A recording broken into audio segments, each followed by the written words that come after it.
Welcome to VICO lesson number 8. Unfortunately, I lost my last file, so I had to redo the situation from lesson number 7. But this gives me an opportunity to do things in a slightly different way. So we are here in the cost planner, as you can see up here, and I've opened 3 tiled views. I've got the cost planner in this view. I've got the 3D view here, and I've got the takeoff manager here. And what I've done is I've planned the costs over here, and this time I've decided to have foundations, and I will have outer wall. If I mark this over here, outer wall and inner wall foundations, and I'm going to subordinate them or put them underneath foundations. Then I've got the terrain slab on its own. I've got outer walls and inner walls under walls, so these two I'll mark by holding the control key, and I'll make them belong to walls. So now we have foundations, terrain slab, walls. Then I have the roof construction, which consists of rafters, truss rafters, a plywood surface, on top of that the bituminous layer, and they belong to the roof. So I'm just going to mark them all up by holding the first one down, holding the shift key and marking the last one, and indenting them under roof construction. And finally, I have the completions, which consists of windows and doors. In other words, outer wall, windows and doors. And I'm only going to take some of the outer walls completions. So I'm just going to mark these two, and I'm going to make them subordinate to completions. So now you have the situation over here, and what I'm doing here actually is the costing.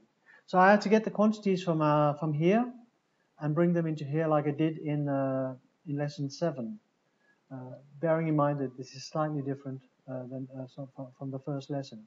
So if I click on here, you can see I'm marking the foundations. In fact, let me just click on that for a second. I'm having some problems with the 3D, as you can see. That's better.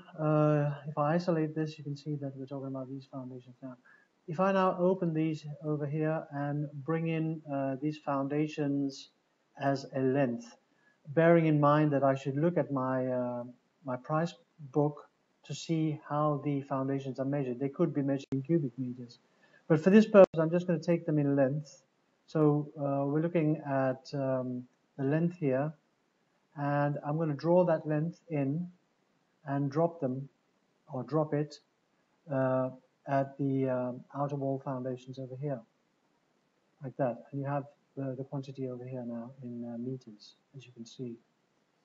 Then I'm going to find the inner wall foundations in a similar manner.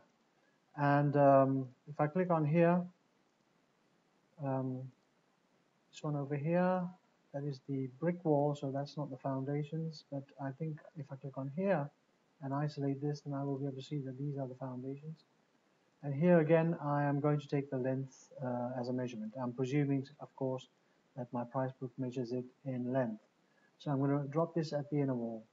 And this I will do for the other things too. I will go in and I will find my outer walls here. And I'm looking for the net surface area here. If I just isolate here, you can see what I'm talking about. I must also remember to take these areas here, these ones here that are not measured, and draw them in too. And these are the in-surface areas. So if I start by bringing them in as square meters, these are pulled in and dropped at the outer wall there. And notice it's 9.1 here.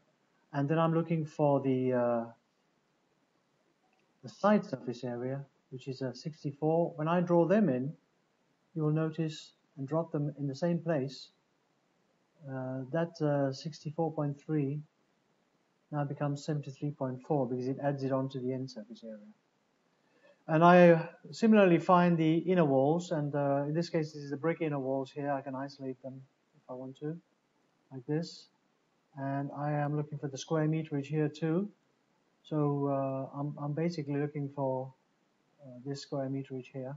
If I want to, I can use this square meterage also for plastering. If I had an activity called plastering in this area here, so I can use the same surface area many times if I want to. So I'm just going to pull this in, and I'm going to drop it off in the inner walls area again.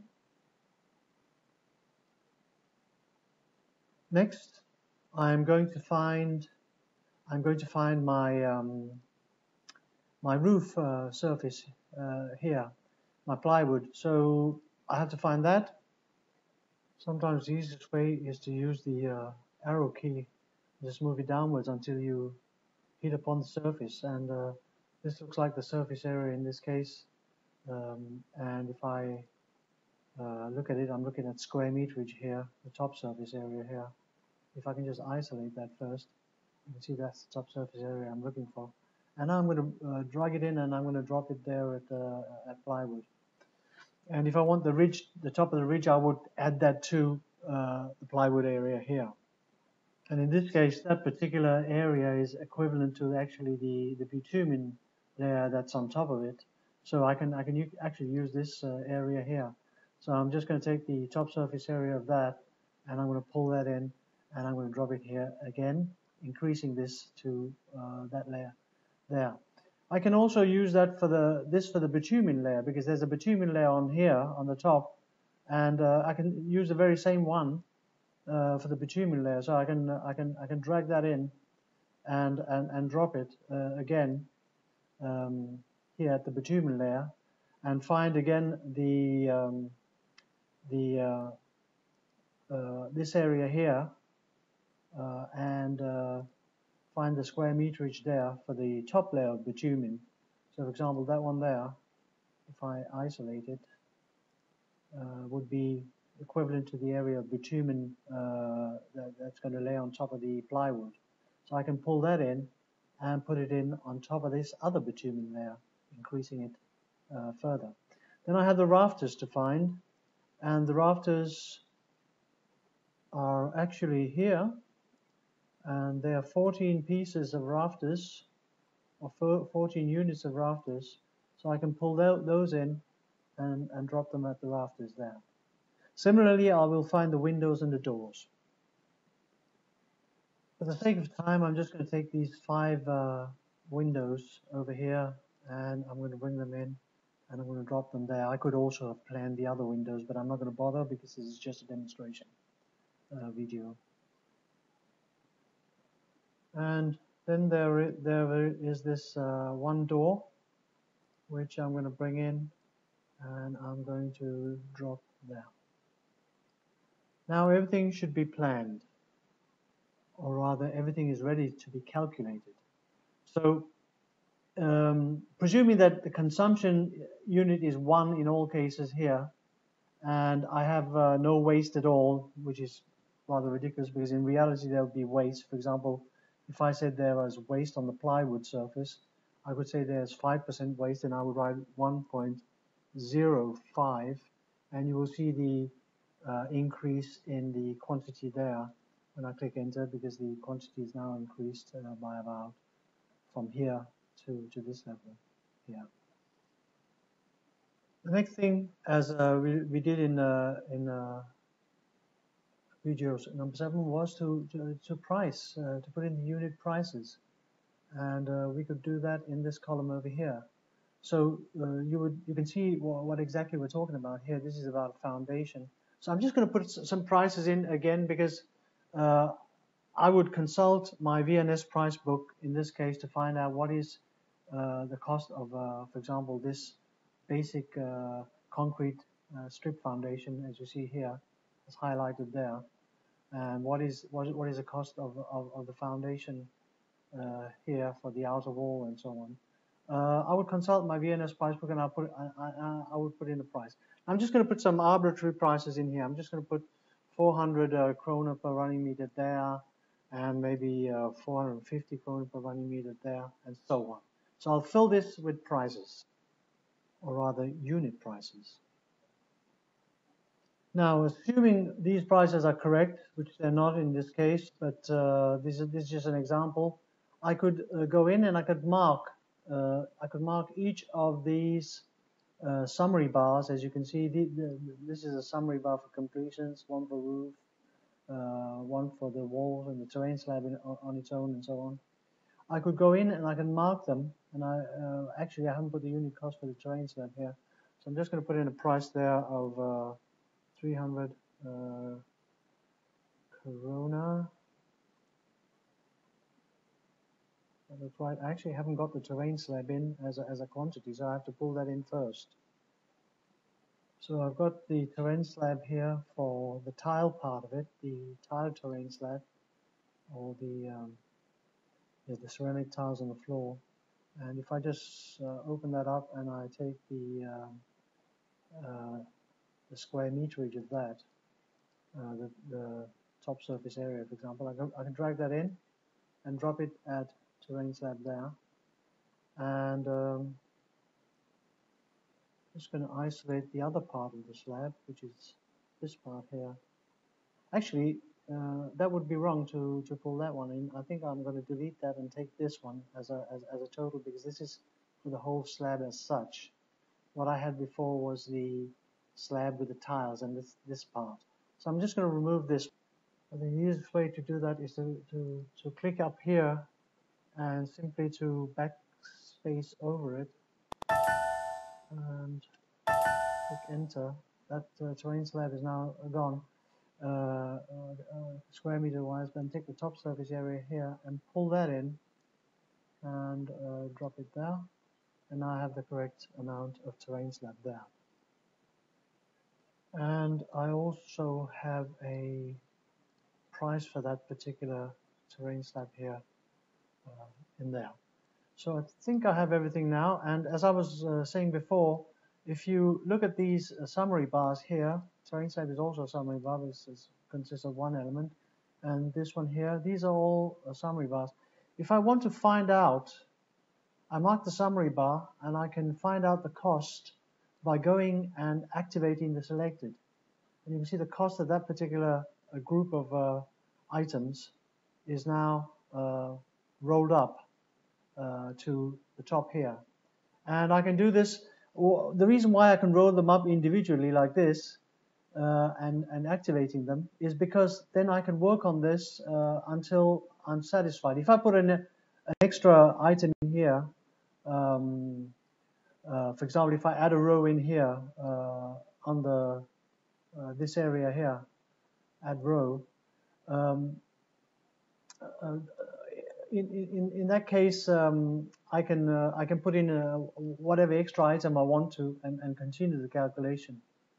I will now go in and summarize all the other bars. For example, completions here.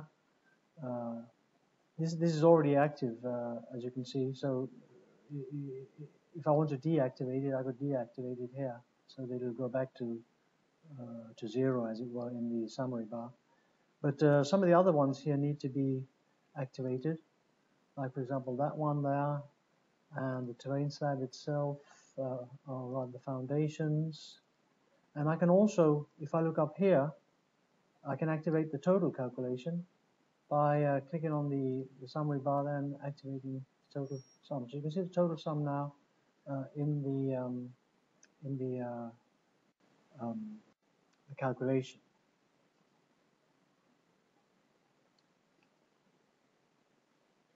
If I wish to add on a markup, I can click here, show add-on, under add-ons and markup, and I can add a markup on here, and I guess I can now go in and write in here, for example, it could be margin, and I can put in a margin here, for example,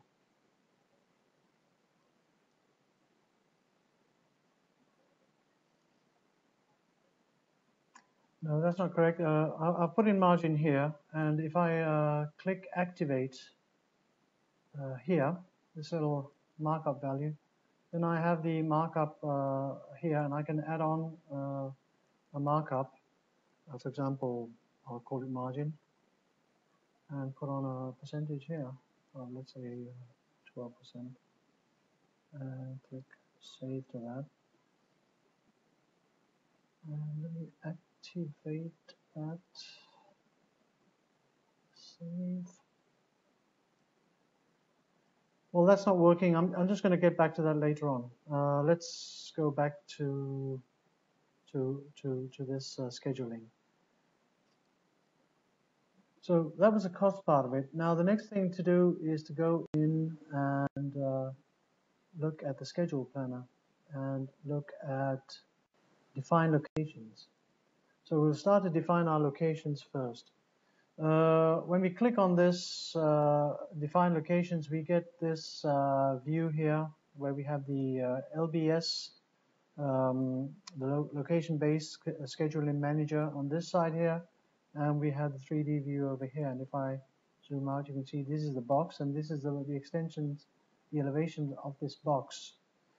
And if I click on here, I can make a floor split. If I just zoom in on this here, this should be done actually before you start to do any scheduling.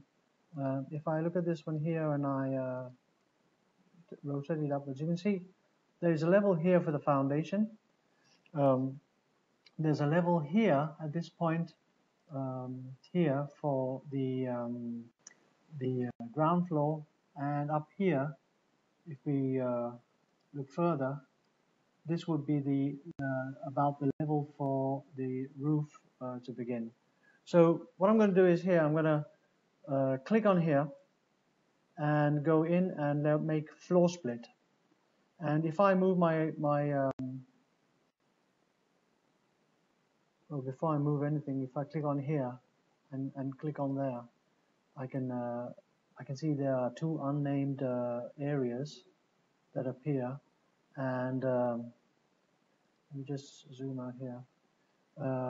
What I want to do is I'm going to go in here and I'm going to click on there, and I'm going to define level from the 3D model for that particular area. And when I click on here, I get this little, you can see I get this little square, and I'm going to click on the transition between the foundation top and the ground floor where the outer wall begins. And you can see that is level 0, elevation 0. So this is going to be my, I'm going to rename this ground floor. And click enter. Then I'm going to do this again. I'm going to go in there, click on, and I'm going to make another floor split. And you can see a new split occurs here. I'm going to click on there and define the level of that. And I'm going to go down here and I'm going to find the bottom of the foundation. Click, and I'm going to, you can see that's at 0, -1, which is the elevation. And I'm going to click on there and I'm going to rename that foundation level. And click on here again, make another floor split. A third area occurs. I'm going to click on there and I'm going to define a level. I'm going to go up there and find this particular level here, and that is going to be my roof, and it's at 2.8 above the 0 point. So this is going to be my roof. So I'm going to rename that roof level.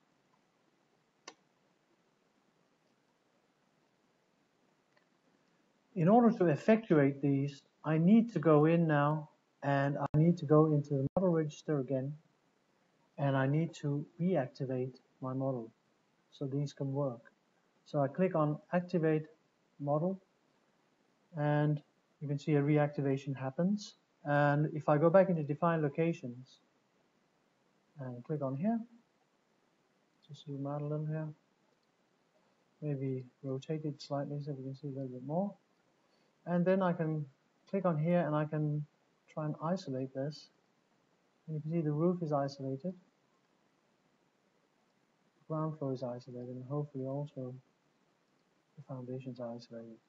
Now I've split this into zones. I can do something similar actually. I can go in and I can make a look at a floor plan view of this model. For some reason it's not showing here right now. I'm just go in and zoom out and go into this here, and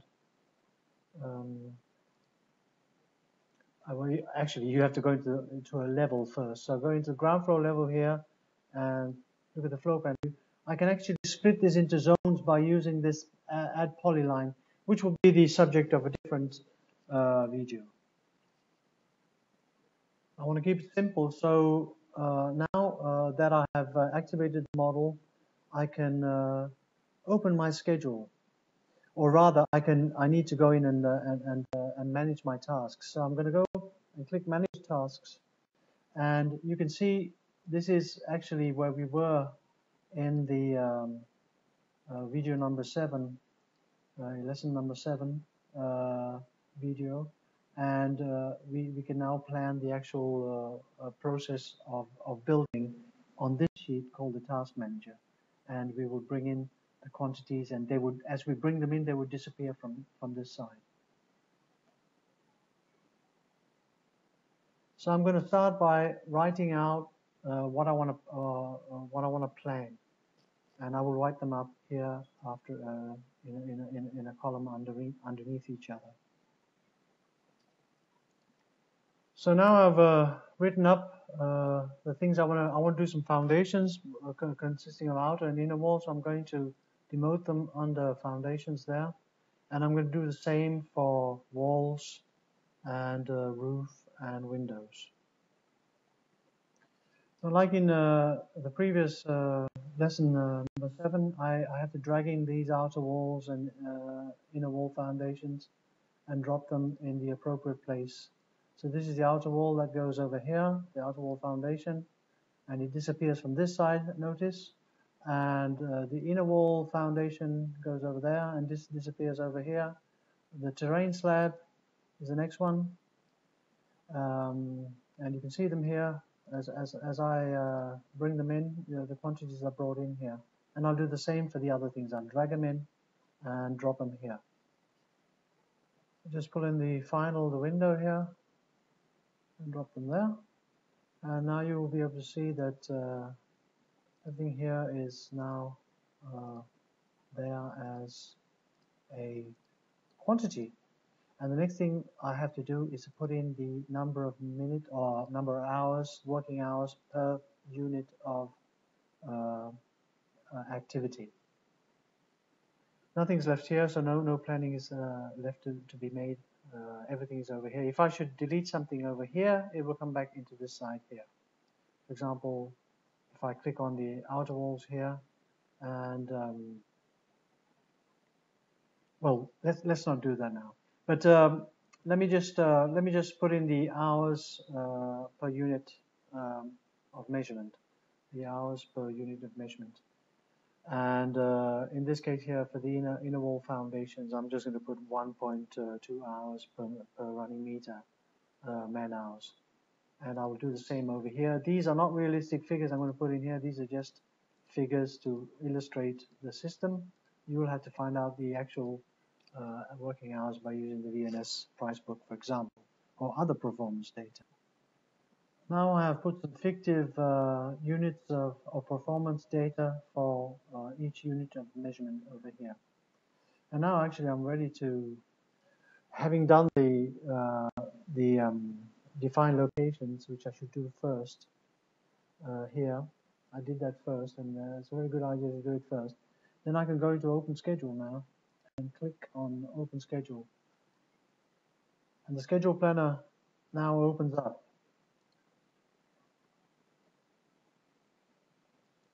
And you can see now, you can see the locations over here. If I just make this slightly bigger, you can see I have the roof level here, I have the ground floor, and I have the foundation level down here. ground floor here, foundation level, roof level here. And you can see the activities are starting in their respective areas. And these are man hours, so therefore this is quite a large, quite a large flowchart. We're in the flowchart now here. And another thing to remember here is to go in and look at custom schedules and just sorry, not custom schedules, but edit calendars. And I need to, this is a US calendar, I need to find the one for Denmark, and I can load that up, and I can go in and change, add day, new dates and so on, new holidays and so on, and I can put in the number of working hours per day. For example, in Denmark it will be something like 7.4 hours per day, this is what I would do. These are the regular holidays in Denmark. I can also toggle between show weekends and holidays and not show them by clicking on there. And I can also detail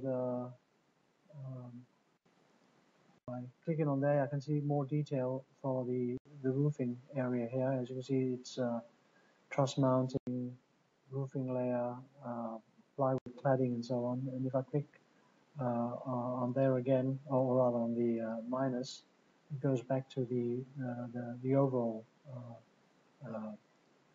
titles. But everything is starting from this point here, which is the start date of the project. And if I go into project settings, I can also set the start date of the project here. If I now set it to a different date, for example, 5th of May, and put in the Danish krona, put in the 7.4 here again, which I thought I did, and click OK. Click OK. Then I move my schedule, as you can see.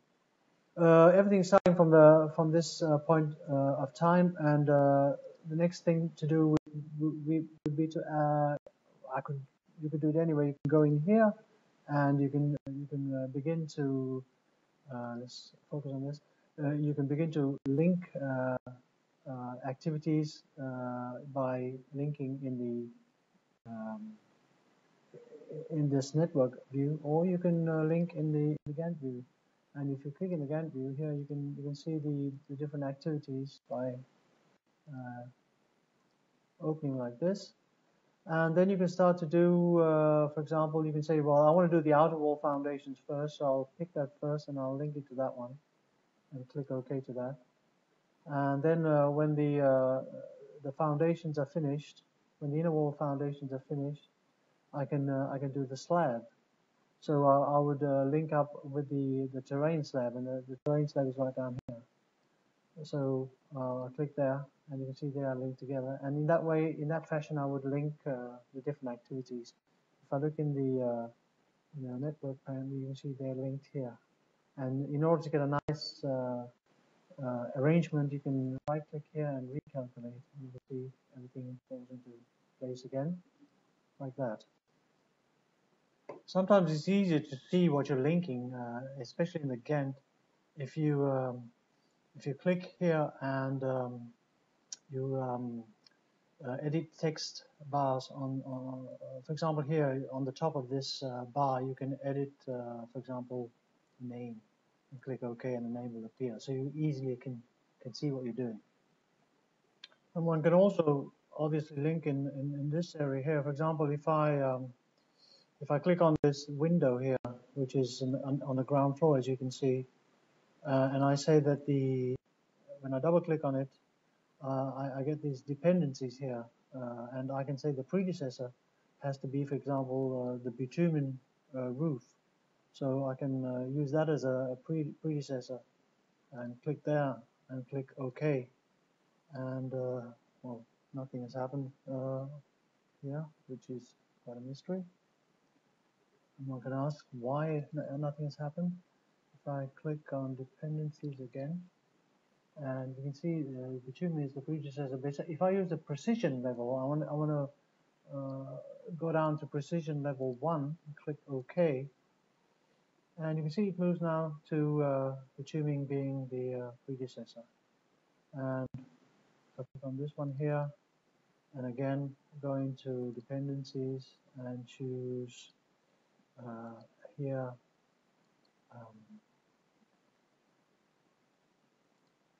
well, never mind about that. It's no time to dwell on it. But basically, here we can see, if we look at the foundations, we have the outer wall foundations, then the inner wall foundations. If I click on here, you can see the dependencies between them.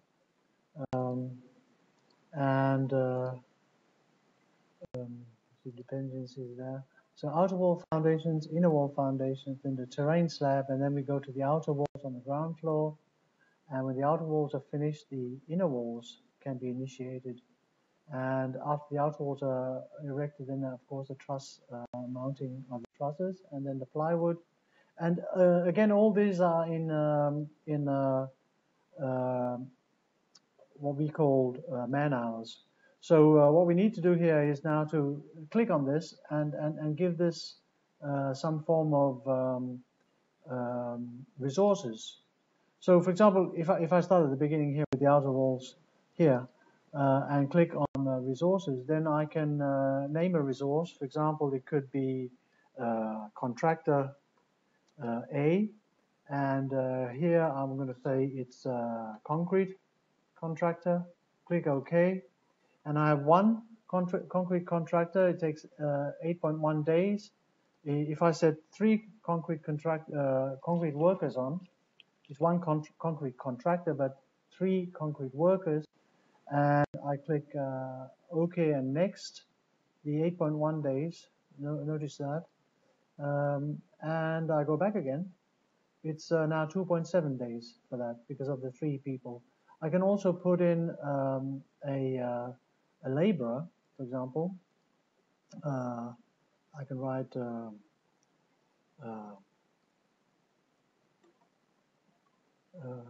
contractor A again, and I can put a laborer. Laborer is a person that doesn't actually force the project forward, but it is and if I put its production factor to 0